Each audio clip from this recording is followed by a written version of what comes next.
Hello friends, you welcome to Veranda race.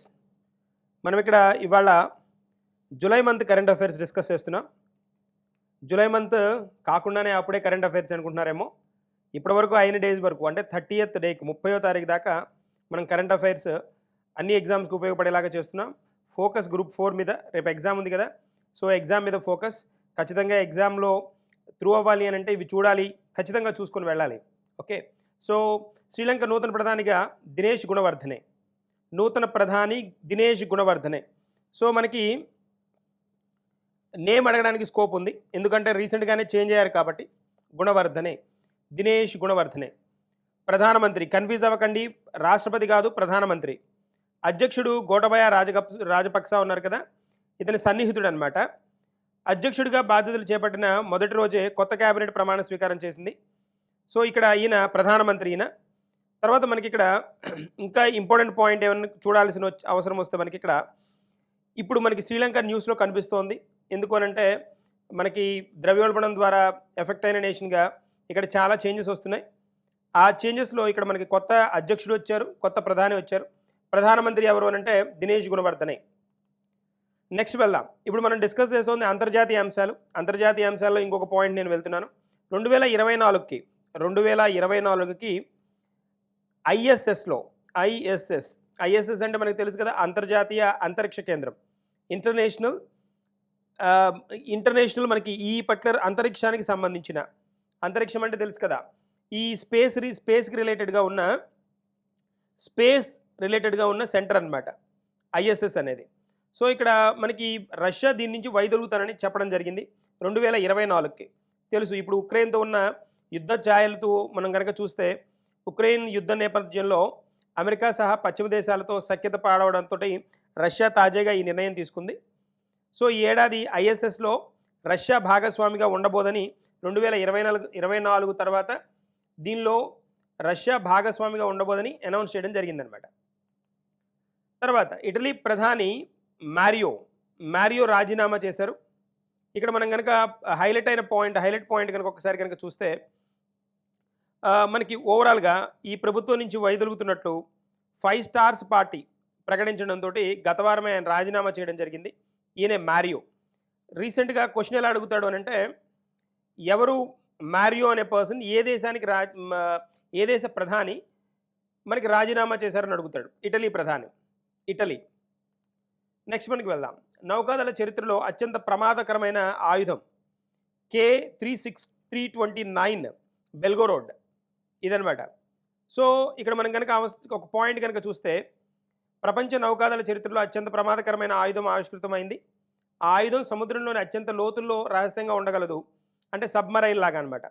అవసరమైతే సముద్రపు అలలనే ఆయుధంగా మార్చి శత్రుదేశ తీర ప్రాంత నగరాలపై సునామీలా ప్రయోగించగలదు.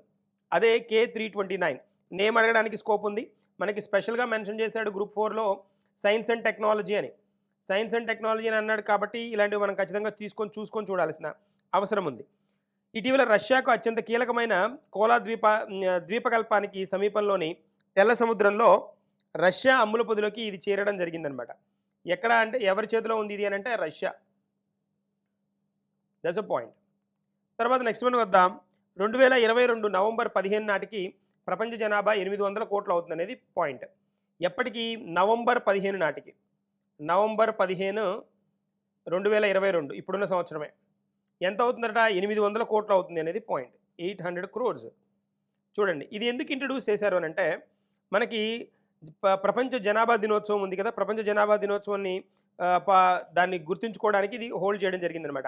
మనం తేదీల గురించి మాట్లాడుకుంటున్నప్పుడు ముఖ్యమైన తేదీలు అప్పుడు ఆ డేట్ గురించి కూడా మాట్లాడుకుందాం. ఓకేనా? నెక్స్ట్ పాయింట్కి వెళ్దాం.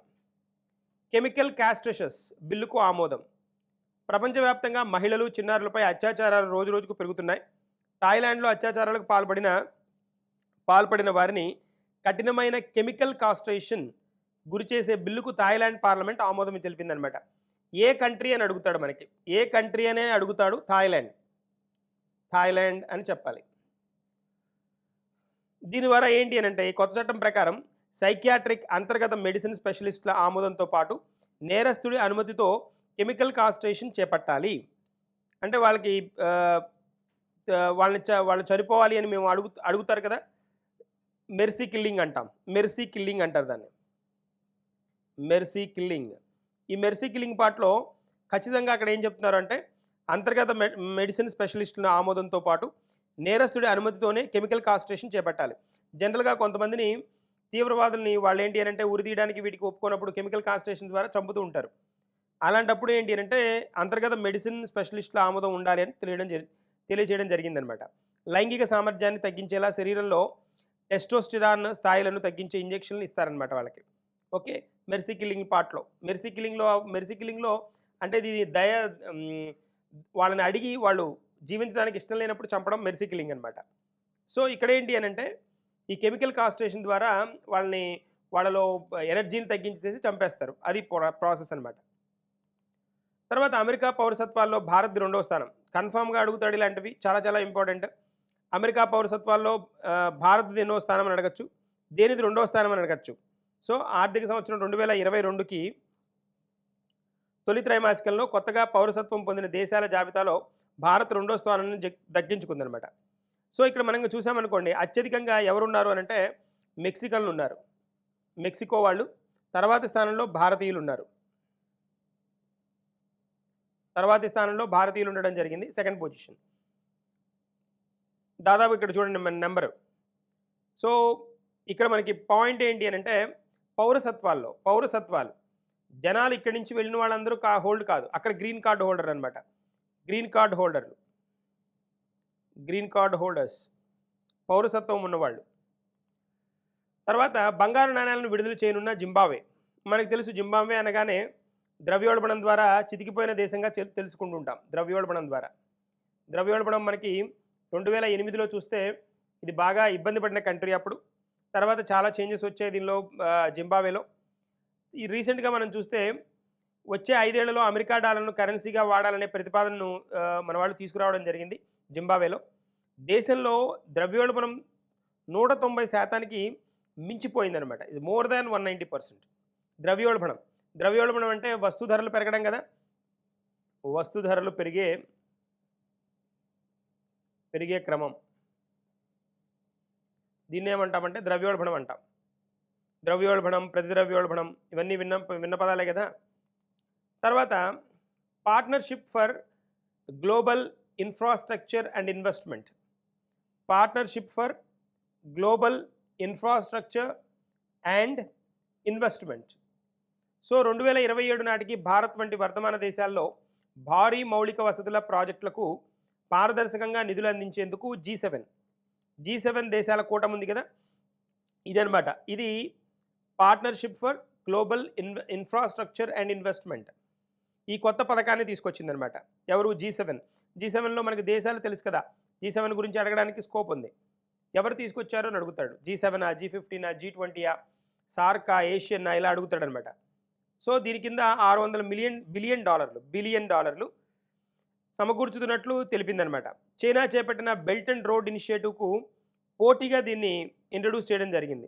మనకి చైనా చేపట్టింది కదా బెల్ట్ అండ్ రోడ్ ఇనిషియేటివ్, దానికి ప్రతిగా అమెరికా ఇంట్రడ్యూస్ చేసిందనమాట. దీన్ని ఎవరు ఇంట్రడ్యూస్ చేశారని కూడా అడగచ్చు. Partnership for global infrastructure and ఇన్వెస్ట్మెంట్ని భారతదేశం లాంటి దేశాల కోసం అమెరికా ఇంట్రడ్యూస్ చేసిందనమాట. తర్వాత I2 India, Israel, US, UAE. I2U2. I అంటే ఇండియా ఒక I, ఇంకొకటి ఇజ్రాయెల్. యూలో USA ఒకటి, UAE ఒకటి. UAE ఈ 4 దేశాల మధ్య శిఖరాగ్ర సదస్సు జరిగింది. మనం కనుక ఇక్కడ గమనిస్తే ఇది తొలి శిఖరాగ్ర సదస్సు అనమాట ఈ 4 దేశాల మధ్య. భారత ప్రధాని, ఇజ్రాయెల్ ప్రధానమంత్రి ఎయిర్ లాపిడ్, అమెరికా అధ్యక్షుడు జై బైడెన్, UAE అధ్యక్షుడు Mohamed bin Zayed Al Nahyan వీళ్ళు పాల్గొన్నారు. సో తొలి శిఖరాగ్ర సదస్సు అనమాట ఇది. దీనిలో ఏం మాట్లాడారు అని అంటే ఇంధన భద్రత గురించి, ఆహార భద్రత, ఆర్థిక ప్రగతి కోసం 4 దేశాలు కలిసికట్టుగా పనిచేయబోతున్నాయని ఈ ఫ్రేమ్వర్క్లో తెలియజేయడం జరిగిందనమాట. That is a point. So శిఖరాగ్ర సమావేశం ఇది. శిఖరాగ్ర సమావేశం వర్చువల్ సమావేశం అనమాట. వర్చువల్ సమావేశం. నెదర్లాండ్లో వర్క్ ఫ్రమ్ హోమ్కు చట్టబద్ధ హక్కు. ఇంపార్టెంట్. ఇలాంటివి ఖచ్చితంగా అడిగి తీరుతాడు క్వశ్చన్స్ని. ఏ దేశానికి వర్క్ ఫ్రమ్ హోమ్కి చట్టబద్ధత హక్కు ఇచ్చారు అని అడుగుతాడు. అది నెదర్లాండ్. కరోనా మహమ్మారి టైంలో మరి తప్పలేదు కదా, వర్క్ ఫ్రమ్ హోము అన్ని దేశాల్లో పాల్గొన్నాయి, అన్ని దేశాల్లో ఉన్నది వర్క్ ఫ్రమ్ హోము. కానీ ఇక్కడ కంప్లీట్గా వర్క్ ఫ్రమ్ హోమ్ని చట్టబద్ధత చేశారు. యాక్ట్ని పట్టుకొచ్చారు. చట్టబద్ధత తీసుకొచ్చారనమాట. మరోసారి పార్లమెంట్ను రద్దు చేసిన ఇజ్రాయెల్. ఇలా పార్లమెంట్ను రద్దు చేయడం ఇది 4 ఏళ్లలో ఎన్నికలు జరపడం 5వసారి కావడం గమనార్హం. 5వసారి అనమాట ఇది. 5వసారి ఎన్నికలు జరపడం అంటే సిద్ధాంతాల్లో ఉన్న మార్పుల వల్ల అవ్వడం కానీ, ఇజ్రాయెల్ ప్రభుత్వం విఫలమవ్వడం చాలా సందర్భాల్లో, పార్లమెంటును రద్దు చేయడం ఈ విధమైన కారణాల వల్ల ఒక కారణంగా చెప్పుకోవచ్చు. సో ఇక్కడ మనకి పాయింట్స్ కనుక చూస్తే న్యూస్లో ఉన్న దేశం ఇది. కొత్తగా ప్రధానమంత్రి వచ్చిన దేశంగా కూడా ఇజ్రాయెల్ని మనం చెప్పుకోవాలి. నెక్స్ట్, ప్రపంచంలోనే అత్యధిక ఉష్ణోగ్రత అబదాస్, ఇరాన్ అనమాట. అబదాస్ ఇరాన్లో నమోదైంది. అబదాన్, దాస్ కాదు, అబదాన్ ఇరాన్ అనమాట మనకిది. సో ఇక్కడ దాదాపుగా 52.2 డిగ్రీల సెల్సియస్ ఉష్ణోగ్రత నమోదైంది. క్వశ్చన్ ఎలా ఫ్రేమ్ చేస్తాడు? ప్రపంచంలోనే అత్యధిక ఉష్ణోగ్రతలు క్రింది వానిలో ఏ దేశంలో అని అడగచ్చు, ఏ ప్రాంతంలో కూడా అడగచ్చు. అబుదాన్, ఇరాన్. తర్వాత ప్రపంచంలోనే అతిపెద్ద బ్యాక్టీరియాని కనుగొనడం జరిగింది. థయో మార్గరిటా మ్యాగ్నిఫికా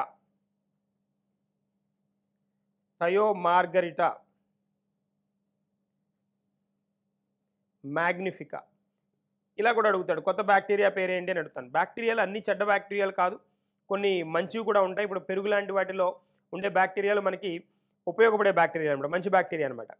ఇది కరీబియన్ దీవుల్లో ఇటీవలే దీన్ని కనుగొన్నారు.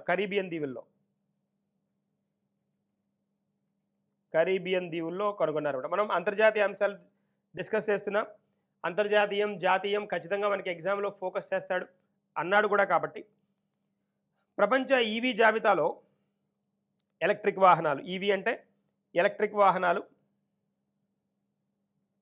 ఎలక్ట్రిక్ వెహికల్స్ కదా. ఈ జాబితాలో వినియోగాన్ని వేగంగా అభివృద్ధి చేస్తున్న జాబితాలో భారత్ 11వ స్థానంలో ఉంది. 11వ ర్యాంకులో ఉంది. సో ఖచ్చితంగా మనం హోల్డ్ చేసుకోవాల్సిన పార్ట్ ఇది. ఈ దేశాలలో ఈవీ బాగా వేగవంతంగా అడాప్ట్ చేసుకుంటున్న వాటిలో మొదటి స్థానంలో నార్వే ఉంది. నార్వే అగ్రస్థానంలో ఉంది ఈవీని అడాప్ట్ చేసుకోవడంలో. భారత్ వచ్చినప్పటికీ 11వ స్థానంలో ఉంది. 11వ స్థానం. Next one, James Webb space telescope మొదట తీసిన చిత్రాల గురించి మనం మాట్లాడుకుంటున్నాం.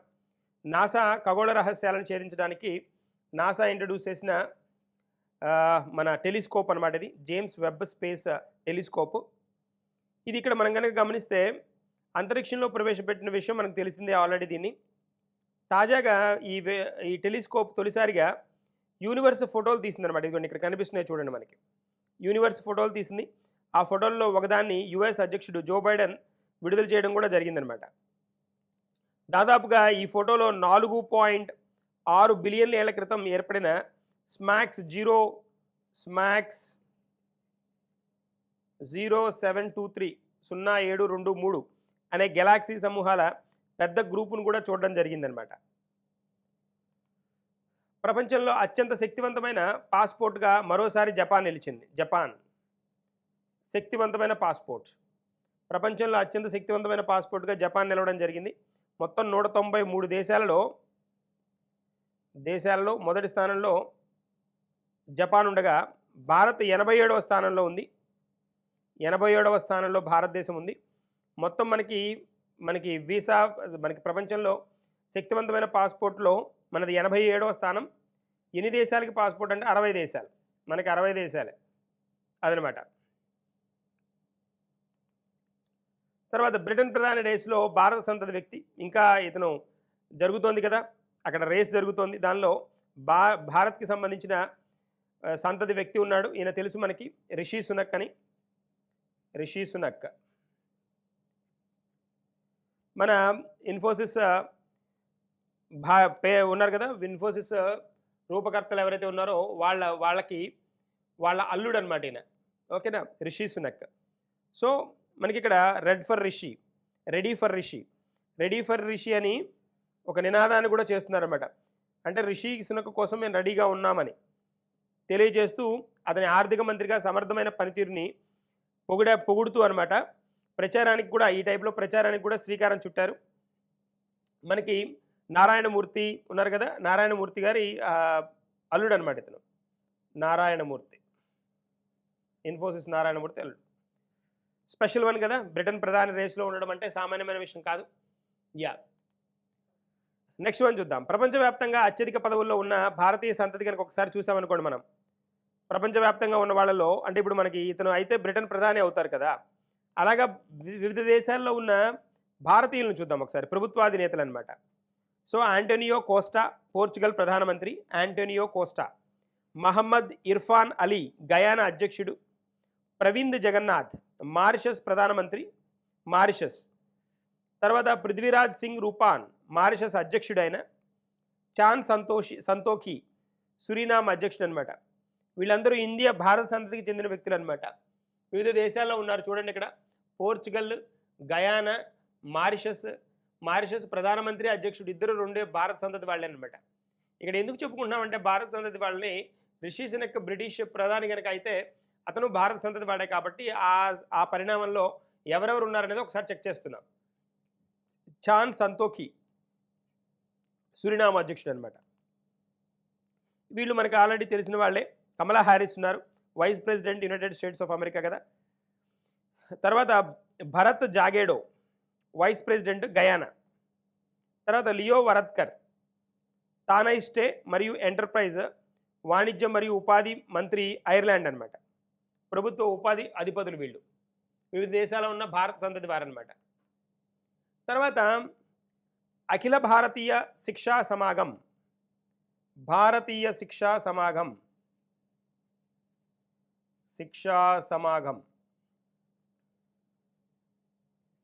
ఇది కనుక చూసామనుకోండి ఒకసారి, ఉత్తరప్రదేశ్లోని వారణాసిలో జాతీయ విద్యా విధానం అమలుపై అఖిల భారతీయ శిక్షా సమాగమాన్ని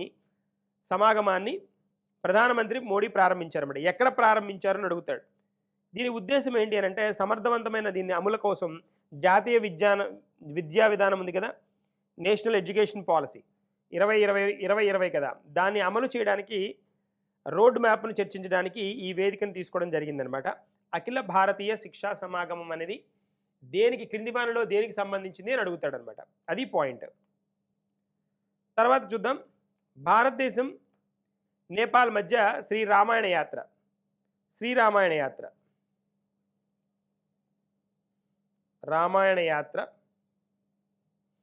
భారత్ నేపాల్ ఏ దేశాల మధ్య అడుగుతాడు, భారతదేశము నేపాల్. మనం ఇక్కడ కనుక ఒకసారి కనుక గమనించారు అని అంటే, ఇక్కడ దాకా మనం అంతర్జాతీయ అంశాలు చూసాం. ఇవన్నీ ఇక్కడ దాకా అంతర్జాతీయ అంశాలు అనమాట.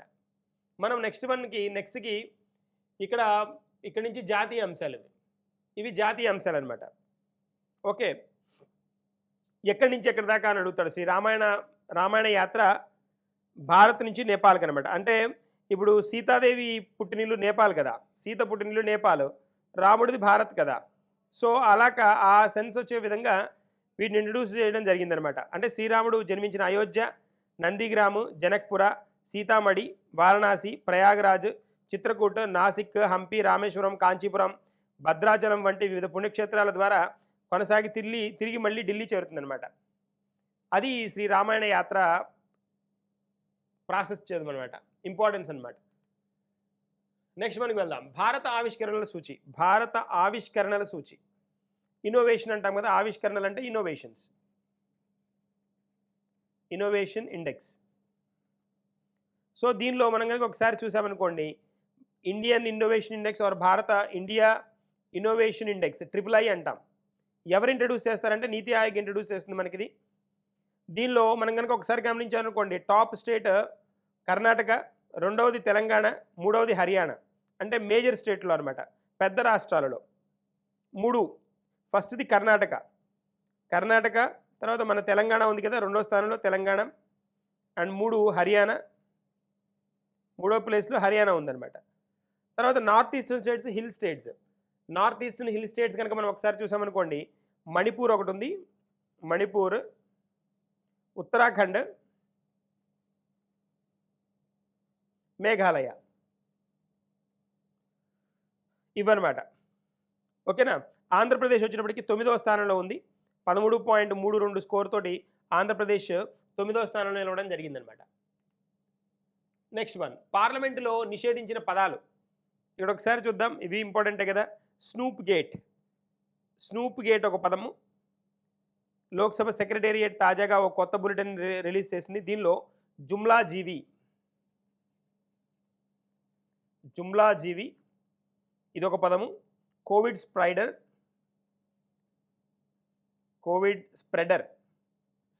Correct word, Covid spreader, snoop gate. ఈ పదాలని తాజా జాబితా ప్రకారం శకుని, తానాషా, వినాశ పురుష్, ఖలిస్తానీ, ద్రోహ చరిత్ర, చెంచాగిరి, పిరికివాడు, క్రిమినల్, మొసలి కన్నీళ్లు, గాడిద, అసమర్థుడు, గూండాలు, అహంకారి, చీకటి రోజులు, దాదాగిరి, లైంగిక వేధింపులు, విశ్వాసఘాతకుడు వంటి పదాలను కూడా సభ్యులు తమ ప్రసంగంలో ఉపయోగించకూడదని చెప్పడం జరిగిందనమాట. నెక్స్ట్ వన్, ఢిల్లీ ముంబైల మధ్య ఎలక్ట్రిక్ హైవే. ఢిల్లీ ముంబై మధ్య ఎలక్ట్రిక్ హైవే అనమాట. ఎలక్ట్రిక్ హైవే దేశంలోని తొలిసారిగా ఇక్కడ ఈ విధంగా ఎలక్ట్రిక్ హైవేని ఇంట్రడ్యూస్ చేయాలి అని ప్రణాళిక రచిస్తోంది భారత ప్రభుత్వం. తొలి రహదారిని దేశ రాజధాని ఢిల్లీ, ఆర్థిక రాజధాని ముంబైల మధ్య నుంచి ప్రారంభించాలి అని అనుకోవడం జరిగిందనమాట. తర్వాత నెక్స్ట్ వన్, జాతీయ జెండా అమ్మకంపై జిఎస్టీ మినహాయింపు.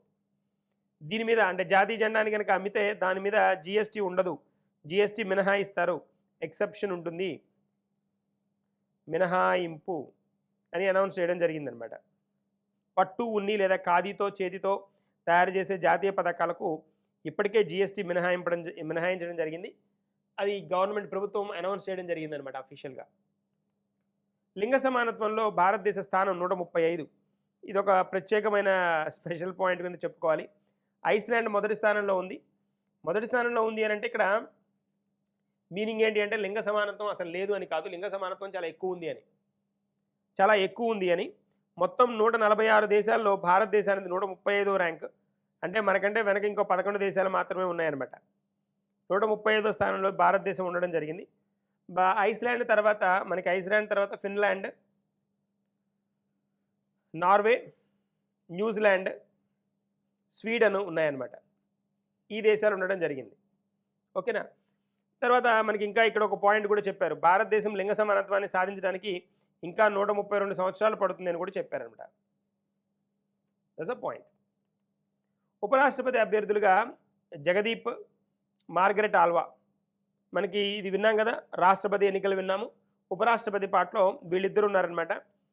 ఈయన ఎన్డీఏకి అధికార ఎన్డీఏ ప్రతినిధి ఈయనైతే ఈవిడ వచ్చేటప్పటికి ఈవిడ విపక్షాలు కాంగ్రెస్ పార్టీ అనమాట, కాంగ్రెస్ చెప్పిన ఆవిడ అనమాట ఈవిడ.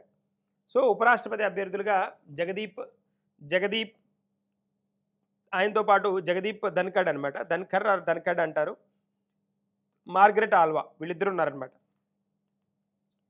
మానవరహిత యుద్ధ విమానం.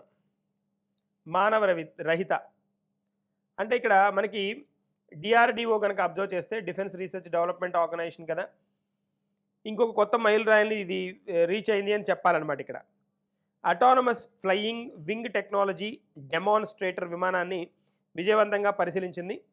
ఈ ప్రయోగం కర్ణాటకలోని చిత్రదుర్గలో జరిగిందనమాట.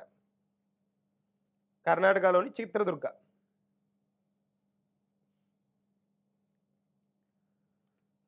నెక్స్ట్, ఆహార భద్రత అమలులో ఒడిశాకు ప్రథమ స్థానం. సో చాలా చాలా ఇంపార్టెంట్. ఆహార భద్రత ఫుడ్ సెక్యూరిటీ అంటాం. ఫుడ్ సెక్యూరిటీలో ఏ రాష్ట్రం? ఒడిశా ఫస్ట్ ప్లేస్లో ఉంది, ఉత్తరప్రదేశ్ 2వ స్థానంలో ఉంది, ఆంధ్రప్రదేశ్ 3వ స్థానంలో ఉంది. ఏది పెద్ద రాష్ట్రాల్లో అనమాట. బాటమ్ 3 చివరి రాష్ట్రాలకు వచ్చినప్పటికి గోవా, ఛత్తీస్గఢ్, ఢిల్లీ ఉన్నాయన్నమాట. తెలంగాణకు 12వ స్థానం దక్కడం జరిగిందనమాట. ఆంధ్రప్రదేశ్కు 3వ స్థానం.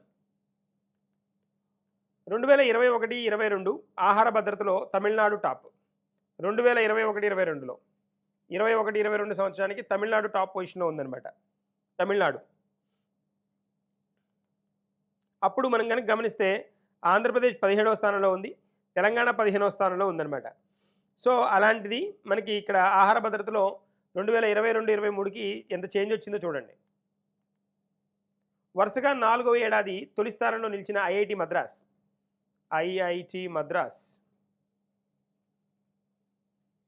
వరుసగా 4వ ఏడాది 4th ఇయర్ కంటిన్యూస్గా ఉత్తమ విశ్వవిద్యాలయాల విభాగంలో ఇండియన్ ఇన్స్టిట్యూట్ ఆఫ్ సైన్స్ తొలి స్థానం దక్కించుకుంది. ఏది బెంగళూరు ఉత్తమ విశ్వవిద్యాలయాల లిస్టులో. ఇక్కడ 2016 నుంచి కేంద్ర విద్యాశాఖ ఈ ర్యాంకులను ప్రకటిస్తోంది. 11 విభాగాల్లో ఈ ర్యాంకులను అందిస్తారు. మనకి ఐఐటి మద్రాస్ వరుసగా 4వ ఏడాది అత్యుత్తమ విద్యా సంస్థల జాబితాలో చేరిందనమాట. ఉత్తమ విశ్వవిద్యాలయాల లిస్టులో Indian Institute of Science Bengaluru ఉంది. నెక్స్ట్ వన్, రాజ్యసభకు నామినేట్ అయిన కొత్త పర్సన్లు కదా వీళ్ళు, కన్ఫామ్గా అడుగుతాడు. ఇంపార్టెంట్.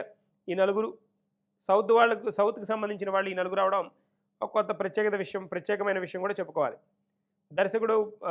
దర్శకుడు అయిన రాజమౌళి తండ్రి విజయేంద్ర ప్రసాద్ ఈయన. తర్వాత ఆయనతో పాటు సంగీత దర్శకులు ఇసై జ్ఞాని, ఇళయరాజా. భారతదేశం తొలితరం మేటి అథ్లెట్లలో పిటి ఉషా. తర్వాత ప్రముఖ సంఘ సేవకుడు వీరేంద్ర హెగ్డే. వీళ్ళు నలుగురు అనమాట. సో నలుగురు దక్షిణాదికి చెందిన వారే కావడం గమనార్హం. ఈయన ఆంధ్రప్రదేశ్కి, ఈయన ఆంధ్ర, ఈయన తమిళనాడు. వీరేంద్ర హెగ్డే వచ్చినప్పటికి కర్ణాటక, ఈవిడ కేరళ. 4 రాష్ట్రాలు, 4 దక్షిణాది రాష్ట్రాలు అనమాట. అది ప్రాముఖ్యత. దేశంలోని తొలి సోలార్ హైడ్రో విమానాశ్రయంగా ఐజీఐ ఇందిరాగాంధీ అంతర్జాతీయ విమానాశ్రయం మనం కనుక గమనిస్తే తొలి సోలార్ హైడ్రో ఎయిర్పోర్ట్ మొట్టమొదటిది. ఏది మనకి ఐజీఐ ఇందిరాగాంధీ ఇంటర్నేషనల్ ఎయిర్పోర్ట్ మొత్తం హైడ్రో సోలార్ పవర్తోనే నడుస్తోందనమాట. నెక్స్ట్ వన్, బుందేల్ఖండ్ ఎక్స్ప్రెస్ రహదారిని ప్రధానమంత్రి 2022 జూలై 18న ప్రారంభించడం జరిగింది. ఈ రహదారి ఉత్తరప్రదేశ్కి సంబంధించినది. సుమారు దాదాపుగా 14,850 కోట్లతోటి దీన్ని నిర్మించడం జరిగింది. 7 జిల్లాల మీదుగా వెళ్తుందన్నమాట. 7 జిల్లాల మీదుగా వెళ్తుంది. దాదాపుగా 296 కిలోమీటర్లు అనమాట. ఈ నిర్మాణంతో చిత్రకూట్ నుండి ఢిల్లీకి 3 నుంచి 4 గంటల ప్రయాణ సమయం తగ్గుతుందన్నమాట. 3 to 4 hours తగ్గుతుంది. నెక్స్ట్ దానికి వెళ్దాం. కేరళలో అతిపెద్ద ఫ్లోటింగ్ సౌర విద్యుత్ ప్రాజెక్ట్. కేరళలో క్వశ్చన్ ఎలా పోస్ట్ చేస్తాడు, క్రింది వానిలో ఏ రాష్ట్రంలో అతిపెద్ద ఫ్లోటింగ్ సౌర విద్యుత్ ప్రాజెక్ట్ని నెలకొల్పారో అని అడుగుతాడు. ఇది కేరళ. 350 ఎకరాల్లో దీన్ని కన్స్ట్రక్ట్ చేయడం జరిగింది. దాదాపుగా 101.6 మెగావాట్లు అనమాట. నెక్స్ట్, దక్షిణ భారతదేశంలోనే తొలి గ్రీన్ టాయిలెట్ రైలు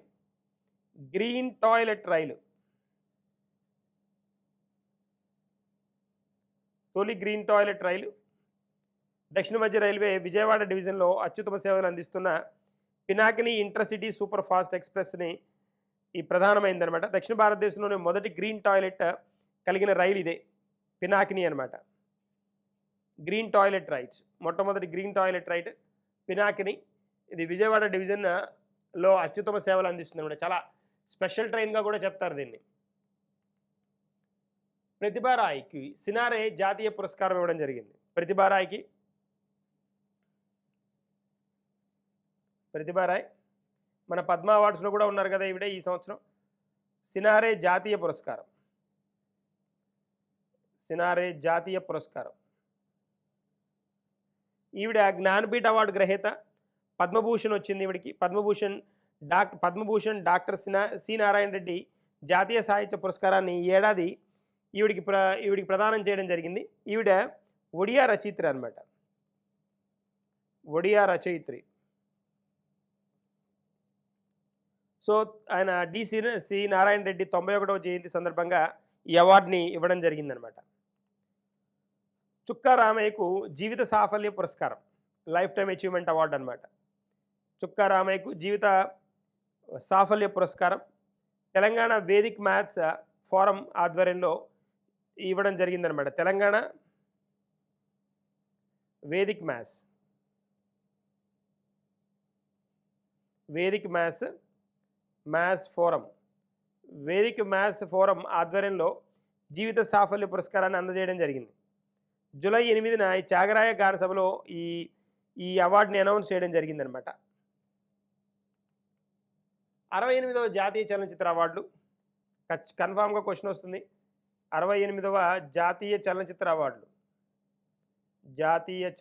అవార్డులు. దీనిలో ఉత్తమ నటుడు సూర్య, అజయ్ దేవగన్. ఉత్తమ నటి అపర్ణ బాలమురళి. ఉత్తమ చిత్రం సూరయ్ పోట్రు. ఉత్తమ దర్శకుడు కేఆర్ సచిదానందన్. ఉత్తమ సంగీతం అలవైకుంఠపురంలో తమన్. ఉత్తమ తెలుగు చిత్రం కలర్ ఫోటో. ఇవన్నమాట 68వ జాతీయ చలనచిత్రాలు. ఎన్నో జాతీయ చలనచిత్రాలు అవార్డులను ఇచ్చారని కూడా అడుగుతాడు. 68 అని తెలుసుకోవాలి. విశాఖ దిశ కౌన్సిలింగ్ కేంద్రానికి జాతీయ స్థాయిలో 2వ స్థానం ఇవ్వడం జరిగిందనమాట. ఇప్పటి వరకు మనకి ఇక్కడ మనం చూడండి అవార్డులు డిస్కస్ చేస్తూ వస్తున్నాం. ఇక్కడ సినారే జాతీయ పురస్కారం గురించి మాట్లాడాం. దాని తర్వాత చుక్కా రామయ్యకు జీవిత సాఫల్య పురస్కారం అని అన్నా. తర్వాత 68వ జాతీయ చలనచిత్ర అవార్డులను మాట్లాడుకున్నాం. దీని తర్వాత కనుక మనం చూస్తే ఒకసారి విశాఖ దిశ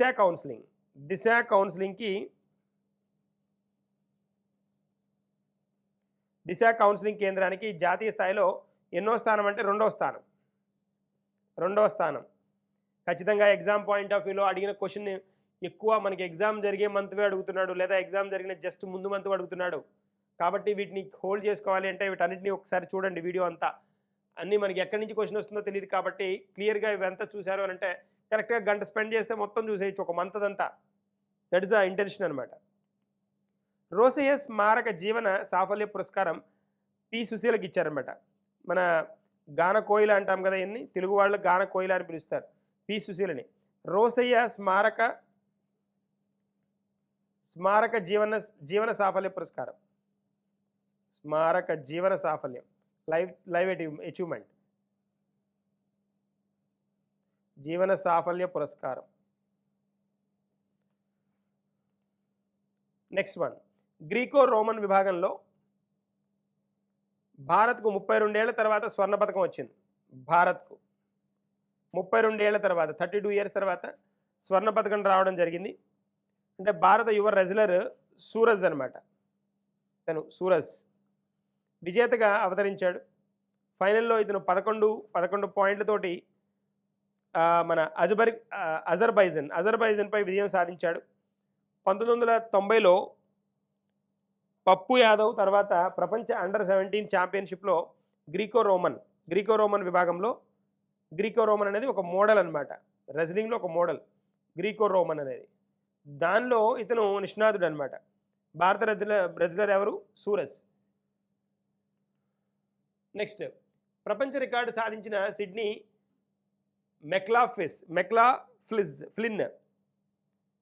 సో ఇక్కడ అమెరికాలోని యూజియన్ వేదికగా ప్రపంచ అథ్లెటిక్స్ ఛాంపియన్షిప్లో భాగంగా జరిగిన మహిళల 400 మీటర్లు 400 మీటర్ల హార్డిల్స్ ఫైనల్ ఈవెంట్లో 22 ఏళ్ల సిడ్నీ మెకల్లాఫ్లిన్ 50.68 సెకన్లలో గమ్యానికి చేరి తొలిసారిగా స్వర్ణ పథకాన్ని గెలుచుకుందనమాట. దాంతో ప్రపంచ రికార్డు సృష్టించింది. గత 13 నెలల కాలంలో సిడ్నీ ప్రపంచ రికార్డును తిరగరాయడం ఇదే మొదటిసారి అనమాట. ప్రపంచ అథ్లెటిక్స్ ఛాంపియన్షిప్ నీరజ్ చోప్రాకి రజతం. ప్రపంచ అథ్లెటిక్స్ ఛాంపియన్షిప్ ఇది.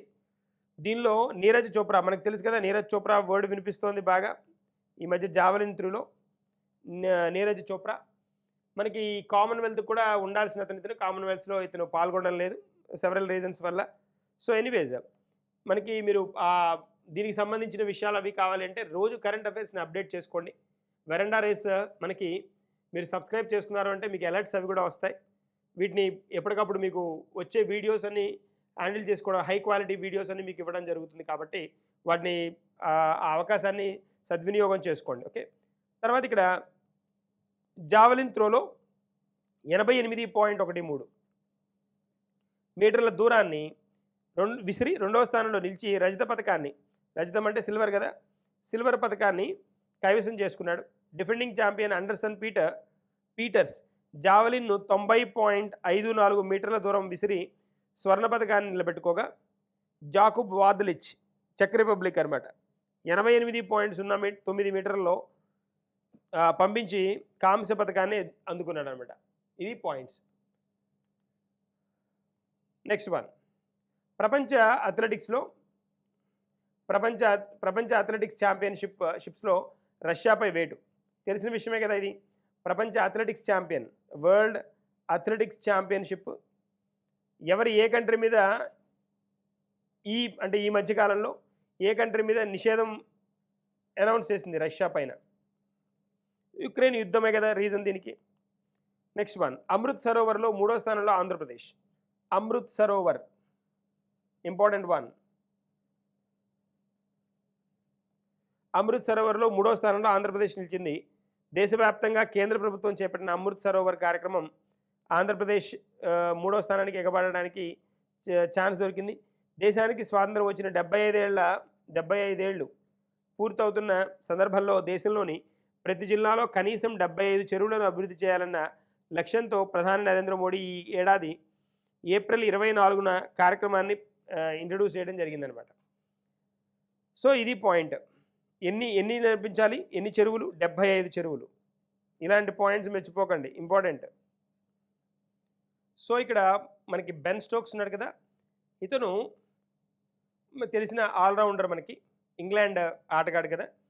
ఇతను మనకి 2 ఫార్మాట్లకి పరిమితం కానున్నాడు. అంటే వన్డేల నుంచి తాను రిటైర్ అవుతున్నట్టుగా స్టోక్స్ ప్రకటించడం జరిగింది.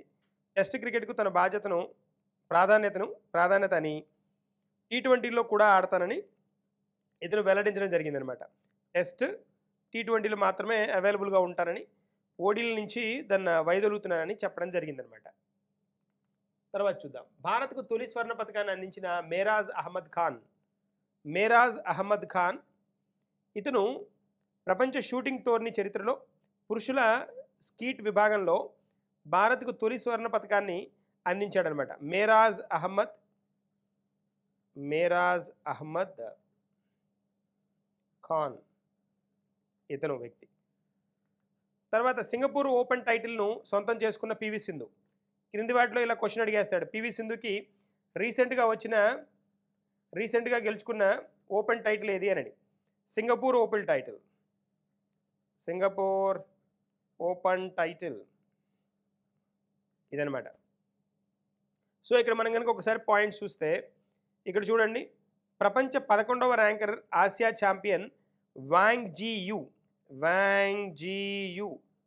ఈవిడని ఓడించడం ద్వారా సింగపూర్ ఓపెన్ టైటిల్ని గెలుచుకుంది పివి సింధు. ఓకేనా. ఎవరిని ఓడించి అని అడిగితే ఒకవేళ చైనా పర్సన్. ఎవరు అంటే వాంగ్ జీయు. తర్వాత మెహలీ తుషార్ జోడీకి స్వర్ణ పథకం వచ్చింది. మెహలీ తుషార్ మనకి దక్షిణ కొరియాలోని చాంగ్వాన్లో జరుగుతున్న అంతర్జాతీయ షూటింగ్ సమాఖ్య, ఇంటర్నేషనల్ షూటింగ్ ఫెడరేషన్ అనమాట, ISSF ఫెడరేషన్. దీనిలో భారత ఖాతాలో మరొక స్వర్ణం వచ్చింది. ఒక కాంస్య పథకం కూడా చేరువైందనమాట. 10 మీటర్ల ఎయిర్ రైఫిల్ మిక్స్డ్ టీమ్ ఈవెంట్లో మెహాలీ ఘోష్, షాహు తుషార్ వీళ్ళిద్దరికీ దాని పథకాలు రావడం జరిగిందనమాట. వింబుల్డన్ క్వశ్చన్ కన్ఫర్మ్ కదా ఇక్కడ. వింబుల్డన్ 2022 కదా. మెన్స్ సింగిల్స్, విమెన్ సింగిల్స్ చూద్దాం. Singles part. పురుషుల సింగిల్స్లో టాప్ సీడ్ జకోవిచ్తో అన్సీడెడ్ ప్రపంచ 40వ ర్యాంకర్ నిక్ కిరియోస్పై విజయం సాధించాడు. సో డిఫెండింగ్ ఛాంపియన్గా బరిలోకి దిగిన జకోవిచ్ది వరుసగా 4వ వింబుల్డన్ టైటిల్ కావడం విశేషం. ఓకేనా, 4వ టైటిల్ అనమాట. మహిళల సింగిల్స్కి వచ్చేటప్పటికి రిబాకినా కజకిస్తాన్ క్రీడాకారిణి. ఈవిడ మనకి ఎలీనా రిబాకినా గెలుచుకుందనమాట సింగిల్స్ టైటిల్ను. ఎలీనా రిబాకినా గెలుచుకుంది. వింబుల్డాన్ 2028 వేసవి ఒలింపిక్ క్రీడలకు ఆతిథ్యం ఇవ్వనున్న లాస్ ఏంజల్స్. కన్ఫామ్ క్వశ్చన్ అనుకున్నాను దీన్ని. 2028 మనకి సమ్మర్ ఒలింపిక్స్, వేసవి ఒలింపిక్స్ అన్నాడు కదా, సమ్మర్ ఒలింపిక్స్కి ఎవరిస్తున్నారట ఆతిథ్యం? లాస్ ఏంజల్స్ ఇస్తోందట. అధికారికంగా గేమ్స్ ఆఫ్ ఒలింపియాడ్ అనౌన్స్ చేసింది. 34వ ఈవెంట్ ఇది, 34th ఈవెంట్ అనమాట. 34వ ఒలింపిక్ క్రీడలు ఇవి, వేసవి ఒలింపిక్ క్రీడలు. దీన్ని లాస్ ఏంజల్స్లో 2028లో లేదా LA28 అనమాట అని కూడా పిలుస్తారు. దీన్ని పిలవడం జరిగింది. 28 అంటే ఇయర్ అనమాట, లాస్ ఏంజల్స్ LA. సో అనేది యునైటెడ్ స్టేట్స్లోని లాస్ ఏంజల్స్లో ఇది జూలై 14 నుంచి మనకి జూలై 30 వరకు 2028లో జరుగుతుంది. అంతర్జాతీయ బహుళ క్రీడా ఈవెంట్గా చెప్పుకోవచ్చు దీన్ని. 15 ఏళ్లకే ప్రపంచ టైటిల్ని గెలిచిన మెకంతాష్ ఎన్ని సంవత్సరాలు? 15 సంవత్సరాలకే, 15 ఇయర్స్కే. ఏ స్పోర్ట్లో చూద్దాం? స్విమ్మింగ్. ఏ కంట్రీ? Canada teenage. ఈ ఇన్ఫర్మేషన్ చాలు మనకి. ఎగ్జామ్కి వెళ్తున్నప్పుడు ఎక్కువ చదువుకొని వెళ్ళక్కర్లేదు. సింపుల్ పాయింట్సే కొన్నిసార్లు ఇబ్బంది పెట్టేస్తాయి. ఏ కంట్రీ తెలియాలి. మెకంతాష్ స్విమ్మర్, కెనడాకి సంబంధించిన వ్యక్తి అనమాట. ఖేలో ఇండియా టోర్నమెంట్లో మీరాబాయికి స్వర్ణం. ఖేలో ఇండియా. సో టోక్యో ఒలింపిక్స్లో రజత పథకం గెలిచిన మీరాబాయి చాను ఉంది కదా మనకి. ఈవిడికి ఖేలో ఇండియా మహిళల వెయిట్ లిఫ్టింగ్ ఇక్కడ మనం మాట్లాడుతోంది. వెయిట్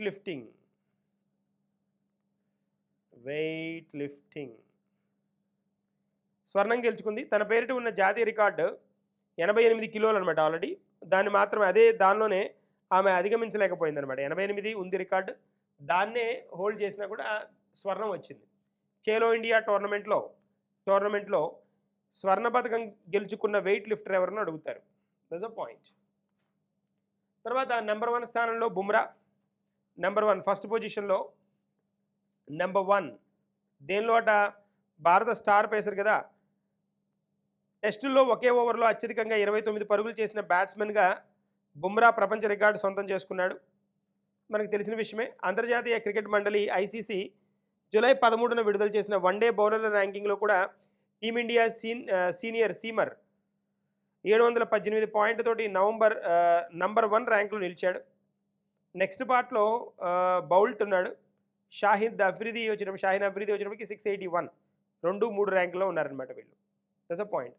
జస్ప్రీత్ బుమ్రా వన్డే ర్యాంకింగ్స్లో మళ్ళీ టాప్ ర్యాంక్కి వచ్చాడు, నెంబర్ 1 ODIస్లో. తర్వాత టెస్ట్ ఓవర్లో కూడా అత్యధికంగా 29 పరుగులు చేసిన బ్యాట్స్మెన్గా బుమ్రా ప్రపంచ రికార్డు కూడా సాధించాడనమాట. ప్రపంచ అథ్లెటిక్స్ ఛాంపియన్షిప్ 2022 అథ్లెటిక్ ఛాంపియన్షిప్ చాలా 1-2 సార్లు విన్నారు అని అంటే గుర్తుండిపోతాయి ఇవి. ఎవరికి వచ్చింది అని అంటే అమెరికా గెలుచుకుంది. ఇది అమెరికా ఎక్కువ ట్రోఫీలు గెలుచుకుంది. ఇక్కడ ఇథియోపియా సెకండ్ పొజిషన్లో ఉంది. ఇథియోపియా సెకండ్ పొజిషన్లో ఉంది. భారతదేశం 33వ స్థానంలో ఉంది, 33rd పొజిషన్. సో ప్రపంచ అథ్లెటిక్ ఛాంపియన్షిప్ పోటీలకు తొలిసారి ఆతిథ్యం ఇచ్చిన అమెరికా చిరస్మరణీయమైన ప్రదర్శనతో అదరగొట్టేసింది. 13 స్వర్ణాలు అమెరికాకి, 13 స్వర్ణాలు, 13 గోల్డ్, 9 సిల్వర్, 11 బ్రాంజ్ అనమాట. 1987లో తూర్పు జర్మనీ అత్యధికంగా 31 పథకాలు సాధించింది. పోటీల చివరి రోజు 2 ప్రపంచ రికార్డులు నమోదయ్యాయి. సో ఇక్కడ మనం కనుక చూస్తే యాజ్ అ హోల్ ఇండియాకి మనం కనుక చూస్తే 1 సిల్వర్ వచ్చింది. 1 సిల్వర్ తోటి 33వ స్థానంలో ఉంది.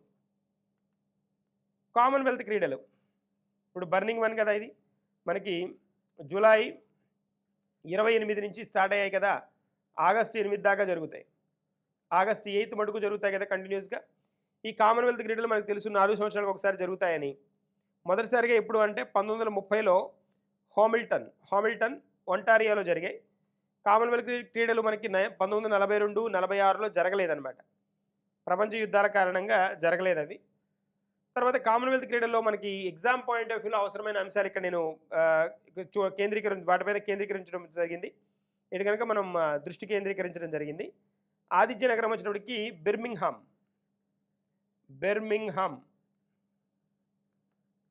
యా మీకు కనిపిస్తోంది చూడండి. తర్వాత ఇక్కడ థీమ్ వచ్చేటప్పటికి ఈ కామన్వెల్త్ గేమ్స్ థీమ్ వచ్చేటప్పటికి, థీమ్ అంటే నేపథ్యం అంటాం. నేపథ్యం అన్న థీమ్ అన్న ఒకటే. నేపథ్యం వచ్చేటప్పటికి delivering a common future. Delivering a common future.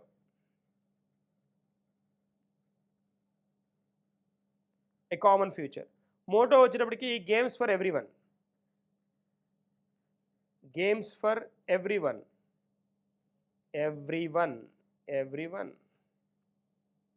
Muscat వచ్చేటప్పటికి పెర్రీ అనమాట. బుల్ షేప్లో ఉంటుంది, మనకి కనిపిస్తుంది కదా యాడ్లో వాటిలో కూడా ఇస్తున్నారు కదా. ఇట్స్ అ బుల్, పెర్రీ అంటారు దాన్ని, బుల్. మనకి చెస్ ఛాంపియన్షిప్కి వచ్చినప్పటికి అక్కడ మనకి తంబీ కదా, తంబీ ఈజ్ అ మస్కట్ అనమాట. ఇంగ్లాండ్లో జరగడం ఇది ఇప్పుడు జరుగుతోంది 2022 ఇంగ్లాండ్లో జరుగుతోంది కదా, బర్మింగ్హామ్ ఇంగ్లాండ్ అనమాట. ఇది ఎన్నోసారి అని అంటే ఇంగ్లాండ్లో జరగడం మూడవసారి. ఇంగ్లాండ్లో జరగడం మూడవసారి. యూకేలో జరగడం అంటే యునైటెడ్ కింగ్డమ్లో జరగడం 7వసారి. యునైటెడ్ కింగ్డమ్లో 7వసారి. ఇండియాలో జరగడం ఇంగ్లాండ్లో జరగడం 3వసారి. కామన్వెల్త్ క్రీడలే దానికి కొనసాగింపే. ఇప్పుడు ఇది ఎన్నోది అంటే 22వది. ఈజీగా గుర్తుంటుంది. 2022 22nd వన్ అనమాట. బిర్మింగ్హామ్తో పాటు వేలంలో పాల్గొన్న నగరం ఏది అని అంటే 2 నగరాలు వేలంలో పాల్గొన్నాయి. వీటిలో ఏదో ఒక దేశానికి ఇవ్వాలి కదా, డర్బన్ అనమాట. డర్బన్ వేలంలో పాల్గొన్నది సౌత్ ఆఫ్రికా, డర్బన్. ప్రస్తుతం దీనిలో కనుక మనం చూస్తే 72 దేశాలు లేదా 72 టీములు, 5,000 మంది పైగా క్రీడాకారులు పాల్గొంటారని చెప్తున్నారు. 20 క్రీడాంశాలు, 12 రోజులు, 280 ఈవెంట్లు జరగనున్నాయన్నమాట. 72 దేశాలలో కామన్వెల్త్ నేషన్స్ 54 ఉండగా 18 టెరిటోరియల్స్ ఉన్నాయన్నమాట. 2018 గోల్డ్ కోస్ట్ కామన్వెల్త్ క్రీడల్లో 71 దేశాలు మాత్రమే పాల్గొన్నాయి. ఇప్పుడు ఆ 71 దేశాలతో పాటు యాడ్ అయిన దేశం ఏంటి అని అంటే మాల్దీవులు అనమాట. మాల్దీవులు కొత్తగా యాడ్ అయింది. దాంతో ఇది 72 దేశాలు అయ్యాయి ఇప్పుడు. భారతదేశం 18వసారి ఈ క్రీడల్లో పాల్గొంటోంది. 1934, 1938లో భారత్, పాకిస్తాన్ ఒకే టీమ్గా వెళ్ళడం జరిగింది. 47 తర్వాత 1954లోనే స్వాతంత్రం వచ్చిన తర్వాత 1954లో భారత్, పాకిస్తాన్ విడివిడిగా ఈ ఆటల్లో పాల్గొనడం జరిగిందనమాట. ఇక్కడ మనకి 1978లో భారత్, పాకిస్తాన్, బంగ్లాదేశ్ 3 టీంలు వెళ్ళడం జరిగాయి. తర్వాత కామన్వెల్త్లో ఇంకొన్ని పాయింట్స్ కనుక మనం చూస్తే కామన్వెల్త్ క్రీడలు 2010లో ఎక్కడ జరిగాయంటే ఢిల్లీలో జరిగాయి. దీనిలో 71 దేశాలు పాల్గొన్నాయి. 180 పథకాలతోటి 180 పథకాలతోటి ఆస్ట్రేలియా ఫస్ట్ పొజిషన్లో ఉంటే భారతదేశం 101 పథకాలతోటి 2వ స్థానంలో ఉంది. వాటిలో 39 స్వర్ణాలు. 39 స్వర్ణాలు అనమాట. ఇప్పుడు ఈ పర్టికులర్ ప్రోగ్రామ్కి 2022 కామన్వెల్త్ క్రీడలకి ఇక్కడ మనకి పతాకదారులు ఎవరు అంటే మన ఫ్లాగ్ని పట్టుకొని ఇండియన్ ఫ్లాగ్ని తీసుకువెళ్ళే వాళ్ళు ఎవరు అని అంటే పతాకదారులు పివి సింధు, మన్ప్రీత్ సింగ్ భారత క్రికెట్ కెప్టెన్. పివి సింధు మనకు తెలుసు కదా, badminton player. Next one Commonwealth క్రీడల్లోనే 2023-26 కనుక ఒకసారి చూస్తే 2023లో కామన్వెల్త్ యూత్ క్రీడలు జరుగుతాయి. యూత్ క్రీడలు అనమాట. ఎక్కడ పోర్ట్ ఆఫ్ స్పెయిన్లో జరుగుతాయి. 2023 కన్ఫ్యూజ్ అవ్వకండి. యూత్ క్రీడలు పోర్ట్ ఆఫ్ స్పెయిన్ ఇక్కడ జరుగుతాయి. ఎక్కడుంది Port of Spain? Trinidad and టొబాగోలో ఉంది. తర్వాత 2026 ఇప్పుడు 22 కదా, నెక్స్ట్ 4 సంవత్సరాల తర్వాత ఎక్కడ జరుగుతుంది అంటే విక్టోరియా, ఆస్ట్రేలియాలో జరుగుతుంది.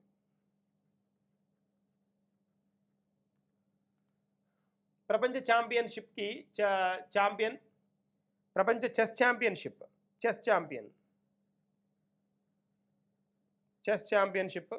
ఒకసారి చూద్దాం అట్ గ్లాన్స్. ఎవరు నిర్వహిస్తారు అంటే FIDN, international federation of international chess. ఎక్కడుంది ఇది అంటే లాసెన్లో ఉంది, స్విట్జర్లాండ్. 2022లో జరిగే ప్రపంచ చెస్ ఛాంపియన్షిప్ ఎన్నోది అని అంటే 44వది, 44th. వేదిక ఎక్కడ? మామల్లపురం, మహాబలిపురం, తమిళనాడు కదా. పుంజేరి యునెస్కో హెరిటేజ్ సైట్ కూడా ఇది, పుంజేరిలో జరుగుతుంది, మహాబలిపురంలో పుంజేరిలో. ఇది యునెస్కో హెరిటేజ్ సైట్ కూడా. ఎక్కడ ఉంది అని అడుగుతాడు, ఈ పుంజేరి యునెస్కో హెరిటేజ్ సైట్ ఎక్కడ ఉంది అని అడుగుతాడు, ఎందుకంటే న్యూస్లో ఉంది కాబట్టి. ఎక్కడ? తమిళనాడు.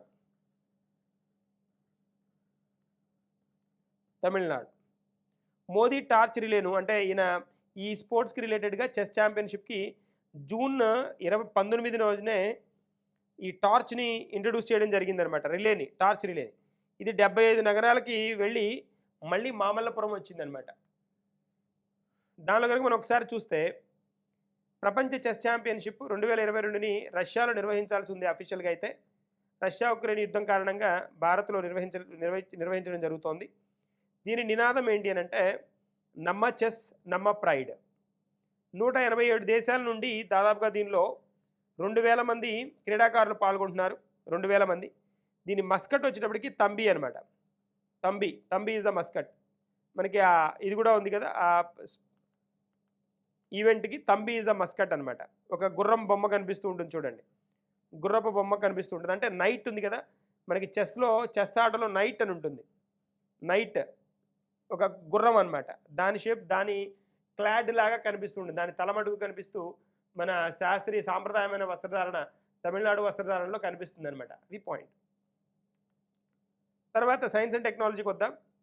జలంతర్గామి సింధు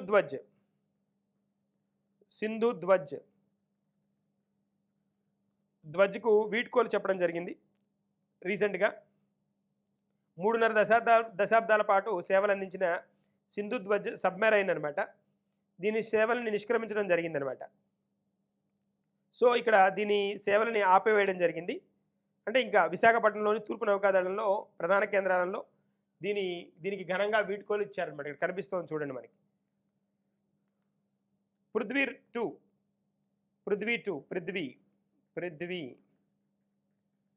సో ఇది క్షిపణిని విజయవంతమైంది, మిజైల్. సో ఈ క్షిపణి మనం కనుక గమనించామంటే రక్షణ పరిశోధన అభివృద్ధి సంస్థ DRDO దీన్ని ప్రయోగించడం జరిగిందనమాట. ఒడిశాలోని చాందీపూర్లో ఇంటిగ్రేటెడ్ టెస్ట్ రేంజ్లో దీన్ని ప్రయోగించడం జరిగింది. 2 ఇంజన్లు ఉండే పృథ్వీ దాదాపుగా 1000 కిలోల బాంబులను కూడా తీసుకువెళ్ళగలదు అనమాట. 1000 కిలోలు కూడా వెయిట్ని కూడా తీసుకెళ్ళగలదు, బాంబుల్ని కూడా. భారత్లో గూగుల్ స్టార్టప్ స్కూల్ భారత్లో ఇంట్రడ్యూస్ చేస్తున్నారు స్కూల్స్. సో అంకుర సంస్థలు కదా స్టార్టప్స్ అంటే. ప్రారంభ దశలో ఎదురయ్యే సవాళ్లను అధిగమించి నిలదొక్కునేందుకు తోడ్పాటు అందించే దిశగా టెక్ దిగ్గజం గూగుల్ భారత్లో స్టార్టప్ స్కూల్ ఇండియా కార్యక్రమాన్ని ప్రారంభించడం జరిగిందనమాట. సో దాదాపుగా ద్వితీయ తృతీయ శ్రేణి పట్టణాల్లో 10,000 స్టార్టప్లకు సహాయం అందించాలని లక్ష్యంగా పెట్టుకోవడం జరిగిందనమాట. విజయవంతంగా ముగిసిన జీశాట్ 24 ఉపగ్రహ ప్రయోగం. ఇంపార్టెంట్ అడుగుతాడు. ఫ్రాన్స్లోని ఫ్రెంచ్ గయానా కౌరు అంతరిక్ష కేంద్రం నుంచి ఏరియన్ 5 ఈ రాకెట్ ద్వారా, ఇక్కడ కనిపిస్తోంది చూడండి, ఈ రాకెట్ ద్వారా న్యూ స్పేస్ ఇండియా లిమిటెడ్ కేంద్ర ప్రభుత్వం తరపు నుంచి డిపార్ట్మెంట్ ఆఫ్ స్పేస్ సంయుక్తంగా రూపొందించి జీశాట్ 24 కమ్యూనికేషన్ ఉపగ్రహాన్ని దీని రోదస్లోకి పంపించడం జరిగిందనమాట.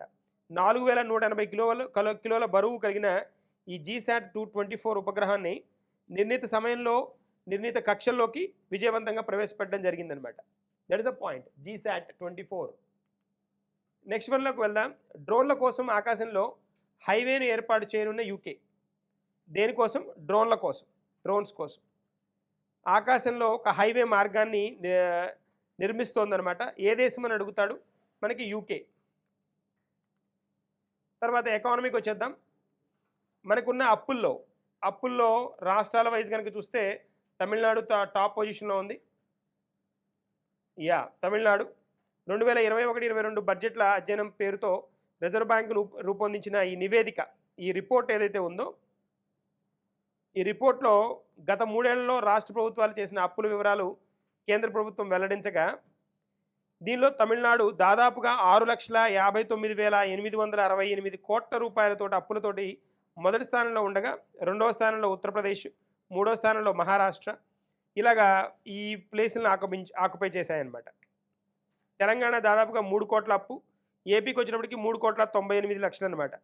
3,98,00,000 అప్పు మన ఏపీ అయితే, తెలంగాణ వచ్చినప్పటికి 3,12,000 కోట్లు అనమాట. 80కి చేరిన డాలర్పై రూపాయి విలువ, డాలర్ రూపీ వాల్యూ కనుక చూస్తే రూపీ వాల్యూ 80కి దాటిందనమాట. జూలై 18వ తారీఖున ఇంట్రా ట్రేడ్లో మొదటిసారి 80ని తాకిన చారిత్రాత్మక కనిష్టం అనమాట. చారిత్రాత్మక కనిష్టం ఏది? భారత రూపీది అనమాట. అంతకుముందు టాప్ 79.98 ఉండేది, ఇప్పుడు 80 అయింది. నెక్స్ట్, ఇకపై హోటల్స్, రెస్టారెంట్ల సర్వీస్ ఛార్జ్ నిషేధం. సర్వీస్ ఛార్జ్ దేనిపైనట? వేటిపైన సర్వీస్ ఛార్జ్ నిషేధం? Hotels, restaurants. Hotels and restaurants. Next one, Reliance Jio బోర్డుకు నూతన చైర్మన్గా ఆకాష్ అంబానీ జియో బోర్డుకి నూతన చైర్మన్ అనమాట. సులభతర వాణిజ్యంలో Telangana top. Ease of doing బిజినెస్లో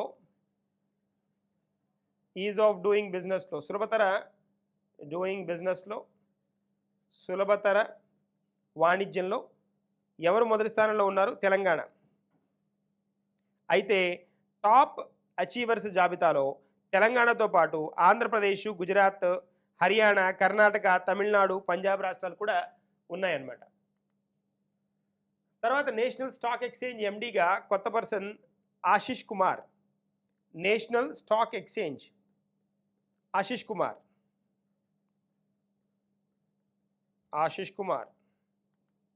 ప్రపంచ బ్యాంక్ ముఖ్య ఆర్థికవేత్తగా ఇందర్మిత్ గిల్. ముఖ్య ఆర్థికవేత్త స్పెషల్ ఎకనమిస్ట్ అని చెప్పుకోవాలి కదా, main economist or special economist.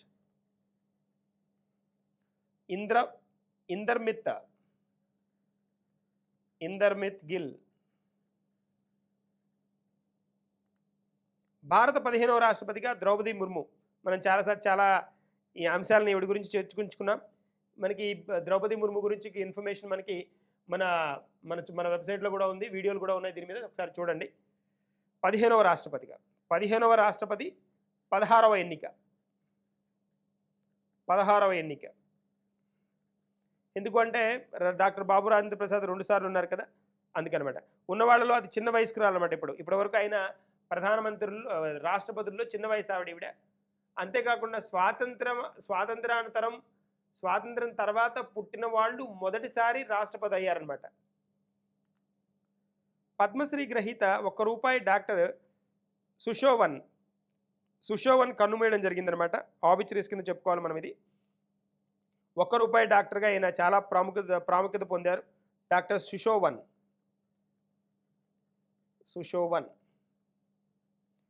Sushovan Bandopadhyay, కోల్కత్తాలో అనమాట. కోల్కత్తా వ్యక్తి అనమాట. కోల్కత్తా, మరణించడం జరిగింది.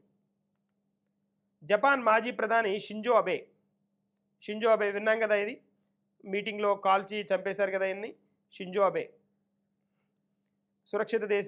అత్యంత సురక్షిత దేశాల్లో జపాన్ ఒకటి. అలాంటి చోట అక్కడ ప్రధానమంత్రిని చంపారు అని అంటే ఇంకా ఆలోచించాలి మనం. మాజీ ప్రధానమంత్రి, ఈయన దిగ్గజ నేత కూడా. మనకి భారతదేశంతో చాలా వాణిజ్య ఒప్పందాల్లో ఈయన ఉన్నారు. మనకి ఆ ఫాస్టెస్ట్ ట్రైన్, మనకి బుల్లెట్ ట్రైన్స్, వాటిల్లో కూడా ఆ వ్యవస్థ కూడా ఇతనితోటి మనం ఒప్పందాలు జరుపుకున్నాం ఇతను ప్రధానమంత్రిగా ఉన్నప్పుడే. తెలంగాణ పోరాట యోధుడు అలుగుబెల్లి కన్నుమూత. పోరాట యోధుడు.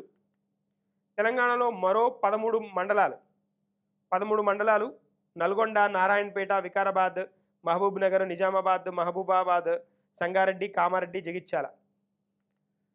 స్టార్టప్ సూపర్ స్టార్గా Telangana. Startup super star. Telangana మహిళల్లో 57.8%, 80% మందికి రక్తహీనత, ఎనీమియా అంటాం కదా.